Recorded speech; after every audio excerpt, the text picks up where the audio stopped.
ঘরে পড়ে থাকা পাউরুটি দিয়ে কিভাবে আমি অসাধারণ ডেজার্ট তৈরি করলাম সেটাই নিয়ে আজকে আপনাদের মাঝে হাজির হলাম। হ্যালো এভরিওয়ান, আসসালামু আলাইকুম। তো চলে এসেছে সরাসরি আমার রান্নাঘরের থেকে। আজকে মূলত আমার কয়েক পিস পাউরুটি পড়ে আছে ফ্রিজে কয়েকদিন ধরেই।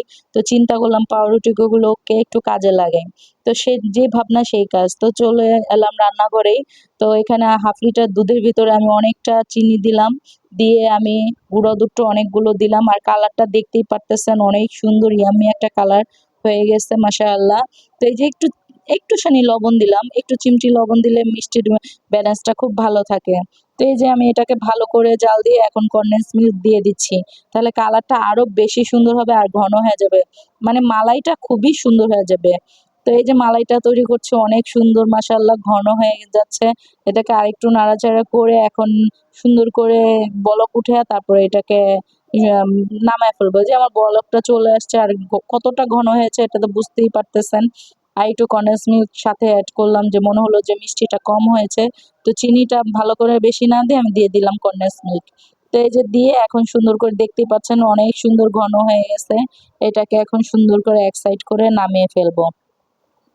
তো এই যে আমার দিয়ে এখন আরেকটা এই কড়াইটাকে ধুয়ে একটু পানি দিয়ে দিলাম। পানির ভিতরে এখন অনেকটা গুঁড়ো দুধ দিয়ে দিচ্ছি। আমি ভালো করে গুঁড়ো দুধটা দিয়ে এখন ভালো করে এটাকে নাড়াচাড়া করতেছি। অনেক সুন্দর করে একদম যেন কোনো লাম্পস না থাকে এভাবে করে সুন্দর করে গুঁড়ো দুধটা বেশি পরিমাণেরই দিচ্ছি। আসলে আমার অনেকগুলো থেকে গেছে। ওইটা দিয়ে আমি আরেকটা রেসিপি আমি অবশ্যই করতে পারবো। আমি ডিপ ফ্রিজে সংরক্ষণ করে রেখে দিয়েছি। আমার পাউরুটির অনুযায়ী আমার আ এ বেশি হয়ে গেছে আরকি পুরটা। তো এই যে আমি পুরটা তৈরি করে নিচ্ছি অনেকগুলো গুঁড়ো দুধ দিয়ে এখন কনডেন্স মিল্ক দিয়ে এই যে চিনি দিয়ে দিলাম। আর কনডেন্স মিল্ক কিন্তু বেশি পরিমাণে দেইনি যেহেতু অনেকগুলো গুঁড়ো দুধই দিলাম।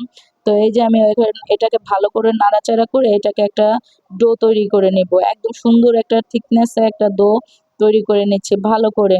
আর এটা আপনারা ট্রাই করে দেখবেন অসাধারণ। হঠাৎ করে যদি কোনো মেহমান চলে আসে, আপনারা নিজেরা মেহমানকে দিলে বুঝতেই পারবে না যে দোকান থেকে নিয়ে এসেছেন নাকি আপনি নিজে এটাকে তৈরি করেছেন। কেউ বোঝার কোনো উপায় নেই।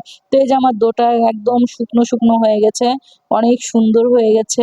আর এই যে পাউরুটি ছিল ওগুলোকে একটু ওভেনে গরম করে নিলাম যেহেতু ফ্রিজে ছিল শক্ত হয়েছিল যে আমি ওভেনে গরম করার পর এটা সফট হয়ে গেছে।